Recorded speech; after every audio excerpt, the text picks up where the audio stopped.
Julius Caesar Act 2 Scene 1, Question 1. According to Brutus, why is it necessary that Caesar be killed? Brutus believes that Caesar is ambitious and, if crowned, may become a tyrant and endanger the republic. Though Caesar has not yet shown signs of tyranny, Brutus fears that power will corrupt him. He compares Caesar to a serpent's egg, saying that it is best to kill him in the shell before he hatches into a dangerous ruler. Brutus convinces himself that Caesar's death is necessary for the good of Rome, even though Caesar has not directly wronged him. His decision is based on speculation rather than actual evidence of tyranny. 2. What actions does Lucius perform that help the plot unfold? Lucius, Brutus's servant, unknowingly helps advance the conspiracy by bringing Brutus a letter that was secretly placed by Cassius and the other conspirators.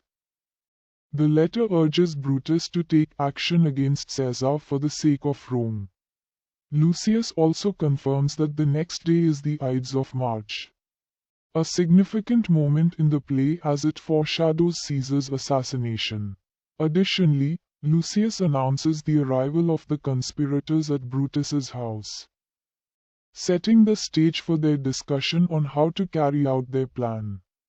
3. What is Brutus's internal conflict? Brutus is torn between his love for Caesar and his sense of duty to Rome. While he has no personal reason to hate Caesar, he fears that Caesar's ambition may lead to tyranny. His struggle is evident in his soliloquy, where he tries to justify killing Caesar for the greater good. He wants to act honorably, but he also knows that killing Caesar is a betrayal.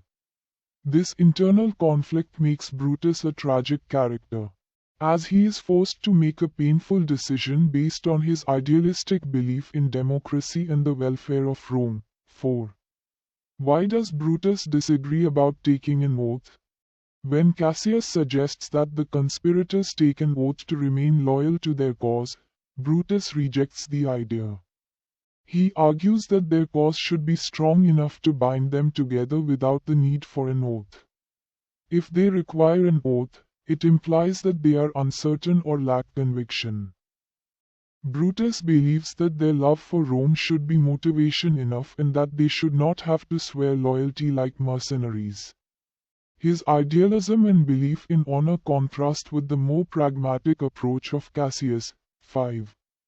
Why does Metellus think it would be a good idea to ask Cicero to join the conspiracy?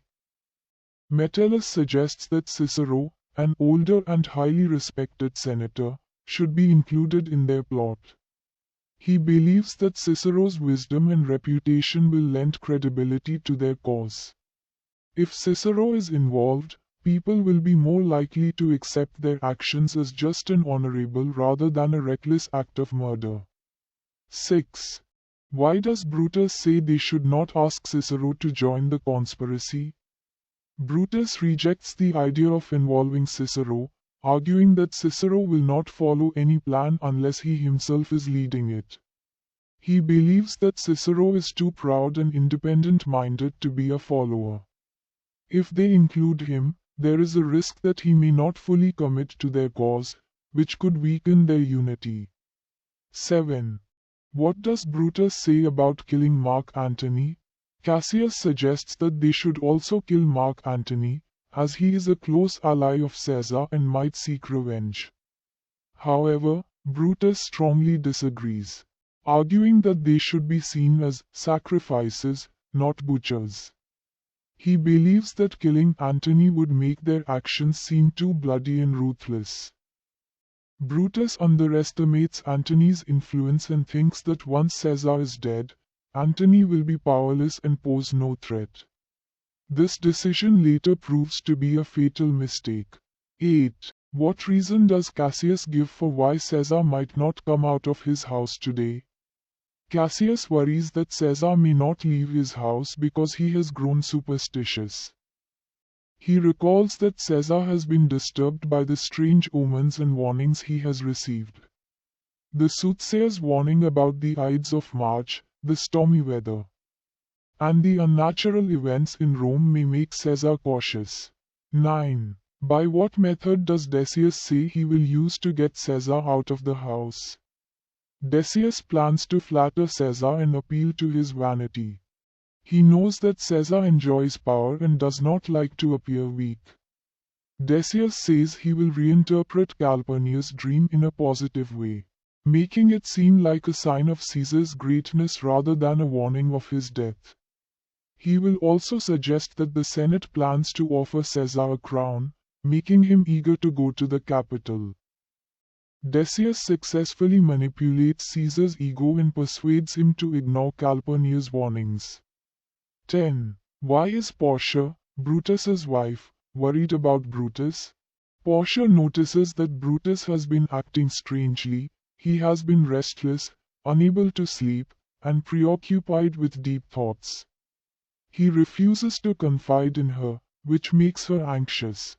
She fears that something is troubling him deeply and insists that, as his wife, she has the right to know what is on his mind.